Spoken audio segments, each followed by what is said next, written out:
नमस्कार, स्वागत है आपका बिहार समाचार में। लालू यादव को जमानत मिलने को लेकर हाईकोर्ट से गुड न्यूज आई है, तो वहीं नीतीश सरकार बुरी तरह से फंसते ही जा रही है। खुद इनके ही नेता ने बगावत करना शुरू कर दिया है। लालू यादव की पार्टी ने तो नीतीश सरकार के गिरने का दावा तक कर दिया। तो वहीं अब तक की सबसे बड़ी खबर आ रही है कि मुख्यमंत्री को जान से मारने की धमकी दे दी गई है। तो आज की बड़ी खबरों पर बात करने से पहले आपसे अनुरोध है, कृपया वीडियो को एक प्यारा सा लाइक अवश्य कर दीजिएगा।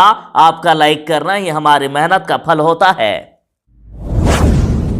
लालू यादव को जमानत मिल सकती है। लालू यादव को जमानत मिले, इसके लिए अब सुनवाई तेज कर दी गई है। लालू यादव से जुड़े सबसे बड़े मामले की सुनवाई अब सप्ताह में 2 दिन होगी। अब लालू यादव को जमानत मिलना तय माना जा रहा है। लालू यादव से जुड़े चारा घोटाले से सबसे बड़े मामले आरसी 47A और 96 में सप्ताह में अब 2 दिन मंगलवार और शुक्रवार को फिजिकल कोर्ट में सुनवाई होगी। और इधर लालू यादव की जमानत याचिका पर भी सुनवाई जल्द होने वाली है। और तेज प्रताप यादव ने राष्ट्रपति के नाम पर 1 लाख आजादी पत्र भी भेज दिए हैं। ये पत्र भी पहुंच चुका है और 1 लाख और भी आजादी पत्र भेजने की तैयारी है। तो ऐसे में अब तय माना जा रहा है कि लालू यादव को जल्द ही जेल से रिहाई मिल सकती है। लालू यादव की जमानत हो सकती है। कांग्रेस नेता आजमी बारी ने कहा है कि नीतीश कुमार की सच्चाई सामने आ गई है। नीतीश कुमार का भंडाफोड़ हो गया है। कांग्रेस प्रवक्ता ने कहा कि नीतीश कुमार तो कहते हैं कि उनकी सरकार में दागियों को कोई जगह नहीं दी जाती है, लेकिन इस बार वह दागियों को ही अपने मंत्रिमंडल में शामिल कर लिए। कांग्रेस नेता ने कहा कि सबसे पहले इन्होंने जीतन राम मांझी को सीएम बनाया। जब उन पर आरोप लगे तो उन्हें रातों रात कुर्सी से हटा दिया गया और इस बार उन्होंने मेवालाल चौधरी को शिक्षा मंत्री बना दिया, लेकिन उन पर पत्नी की हत्या सहित विश्वविद्यालय में नियुक्ति में गड़बड़ी का आरोप लगा। उसके बाद उनको भी कुर्सी छोड़नी पड़ी और इस बार इन्होंने लेसी सिंह को मंत्री बना दिया है, जिन पर हत्या जैसे संगीन मामले दर्ज हैं। बता दें कि इस बार नीतीश कैबिनेट में 17 में से 8 दागी मंत्रियों को जगह दी गई है। सरकारी नौकरी की तलाश कर रहे बिहार के युवाओं के लिए खुशखबरी है। बिहार में लैब टेक्नीशियन की भर्ती निकली है। 12वीं पास युवा इसमें अप्लाई कर सकते हैं और लैब टेक्नीशियन के 222 पदों पर भर्ती निकली है। ऑफिशियल वेबसाइट है स्टेट हेल्थ सोसाइटी बिहार.org और इसे आप सरकारी रिजल्ट से भी अप्लाई कर सकते हैं। आपको बता दें कि 8 फरवरी से ही एप्लीकेशन स्टार्ट है और 1 मार्च तक लास्ट डेट है इसकी। जनरल वालों को 500 रुपया एप्लीकेशन फी लगेगा, वहीं अदर कैटेगरी को 250। टोटल 222 पोस्ट है। इंटर पास करने वाले इसे अप्लाई कर सकते हैं। एज लिमिट मैक्सिमम 40 साल तक और लिंक आपको वीडियो के डिस्क्रिप्शन में भी मिल जाएगा।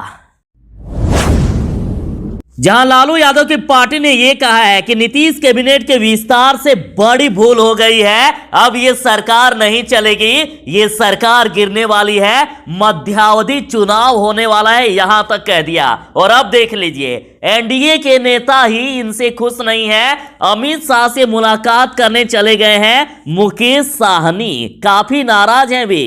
तो वहीं जीतन राम मांझी भी एक मंत्री पद चाहते थे, उनको भी नहीं दिया गया। जीतन राम मांझी को भी काफी चोट पहुंची है। नाराजगी इस कदर कि वीआईपी के सुप्रीमो मुकेश साहनी नीतीश सरकार की शिकायत करने के लिए गृह मंत्री अमित शाह के पास जा रहे हैं। तो वहीं बीजेपी में भी बगावत शुरू हो गई है। भाजपा विधायक ज्ञानेंद्र सिंह ज्ञानू ने मोर्चा खोल दिया है एनडीए के खिलाफ। बड़ी टूट के संकेत।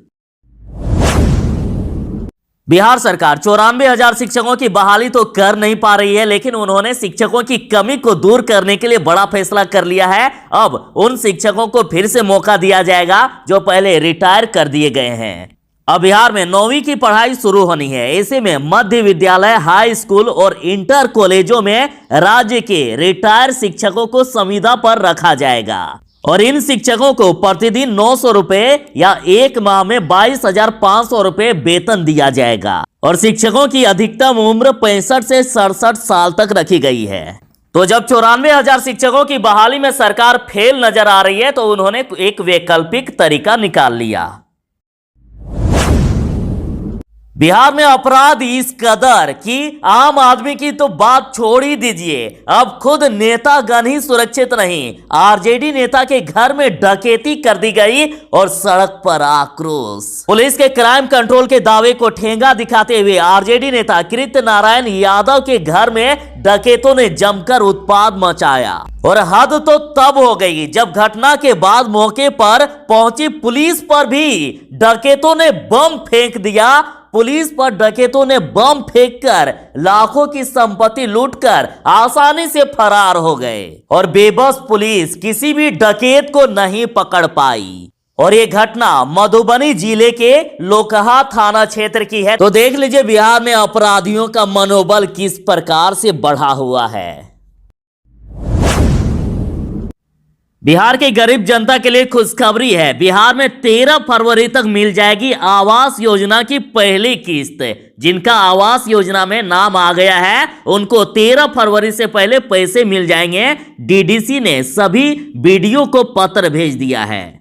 साथ ही बिहार सरकार ने फैसला किया है कि बिहार में अब जिनके पास जमीन नहीं है वैसे गरीब जनता को 60,000 की जगह 1 लाख रुपए देगी। और सरकार मुख्यमंत्री वास स्थल क्रय सहायता योजना के तहत ये राशि दे रही है। इस योजना के तहत वैसे भूमिहीन लोगों को लाभ दिया जाएगा जिनका नाम प्रधानमंत्री आवास योजना की वेटिंग लिस्ट में है। और जिनको ये लाभ मिलेगा उनको 3 महीने के अंदर जमीन खरीद लेनी होगी। लालू यादव की पार्टी ने पहले ही नीतीश सरकार को महाजंगल राज कह दिया है। और जो पार्टी 19 लाख रोजगार देने का, नौकरी देने का वादा करे तो उसी के बीजेपी नेता यदि नौकरी दिलाने के नाम पर ठगी करने लगे तो आप क्या कहोगे। देखिए बीजेपी नेता ने नौकरी दिलाने के नाम पर ठगी की है। आशा कार्यकर्ता ने पुलिस में कंप्लेन किया। खबर आ रही है कि बीजेपी नेता ने नौकरी दिलाने के नाम पर आशा कार्यकर्ता से लाखों रुपए की ठगी कर ली है। श्यामपुर डाका गांव की आशा कार्यकर्ता ने भाजपा नेता सोनू सिंह सहित 3 लोगों पर सेविका पद पर नौकरी दिलाने के एवज में 4,46,000 ठगने का आरोप लगाया है। वाह रे मोदी सरकार। कोरोना काल में सरकार ने कुछ किया हो या ना, लेकिन आम जनता को लूटने का अच्छा प्लान बना लिए हैं महंगाई बढ़ाकर। सिर्फ 11 महीने में महंगाई आसमान तक पहुंच गई है। जहां पूरी दुनिया में अभी पेट्रोल डीजल के कच्चे तेल की दाम कम हो गई है तो वहीं कोरोना महामारी के आने के शुरुआती दौर यानी मार्च महीने की तुलना में 9 फरवरी तक पेट्रोल जहां 23.53% की वृद्धि हुई, वहीं डीजल में भी 18.19% तक वृद्धि कर दिए हैं मोदी सरकार। और देश के अर्थशास्त्रियों की माने तो कोरोना काल में अनाजों की पैदावार एक तो कम हुई और ऊपर से रोजगार भी लोगों का छीन गया और इधर पेट्रोलियम पदार्थ के दाम बढ़ा दिए तो बाकी सामान के तो दाम बढ़ेंगे ही ना। और ध्यान दीजिएगा, चाहे लोगों का रोजगार कितना ही क्यों ना छीन जाए, लोग भूखे क्यों ना मर जाए, लेकिन पेट्रोलियम प्रोडक्ट का देख लीजिए, पेट्रोल और डीजल का दाम लगातार बढ़ाए ही जा रहे हैं। कांग्रेस ने दावा किया है कि कैबिनेट विस्तार में नीतीश कुमार से बड़ी भूल हो गई है। अब उनको इनका खामियाजा भुगतना पड़ेगा। एक तरफ नीतीश सरकार में ही शामिल वीआईपी प्रमुख ने नए कैबिनेट विस्तार को लेकर अपनी नाराजगी जाहिर की है, तो एक कांग्रेस प्रवक्ता आजमी बारी ने कहा है कि नीतीश कुमार की दोहरी नीति सामने आ गई है। नीतीश कुमार अगर भूमिहारों को मुसलमान समझने की भूल कर रहे हैं तो उनकी ये बड़ी भूल है। इनका खामियाजा उनको भुगतना पड़ेगा। भूमिहार अब चुप बैठने वाले नहीं हैं। उन्होंने कहा कि नीतीश कुमार विनाश के रास्ते पर जा रहा है। जो हालात है वह मध्यावधि चुनाव की ओर संकेत करता है। ये सरकार गिरने वाली है। बता दें कि नीतीश कैबिनेट में भूमिहार समाज को जगह नहीं दी गई है। इस वक्त की बड़ी खबर आ रही है, मुख्यमंत्री को जान से मारने की धमकी दी गई है। अपराधियों ने डीजीपी को भी धमकाया है। एक बड़ी ब्रेकिंग न्यूज, झारखंड के मुख्यमंत्री हेमंत सोरेन को एक बार फिर से जान से मारने की धमकी दी गई है। मुख्यमंत्री हेमंत सोरेन के साथ उनके सचिव और झारखंड के डीजीपी एमवी राव को भी मर्डर की धमकी दी गई है। झारखंड के मुख्यमंत्री हेमंत सोरेन को एक बार फिर से ईमेल से जान से मारने की धमकी दी गई है। आरजेडी की तरफ से कहा गया है कि जब हत्याओं की हो अगर बहार, क्या कहेंगे सुशासन या महाजंगल राज की सरकार। तो वहीं तेजस्वी यादव ने कहे थे कि बिहार में बहुत ही डरावने हालात हैं, कौन कब किसे और कैसे मार दे कोई नहीं जानता।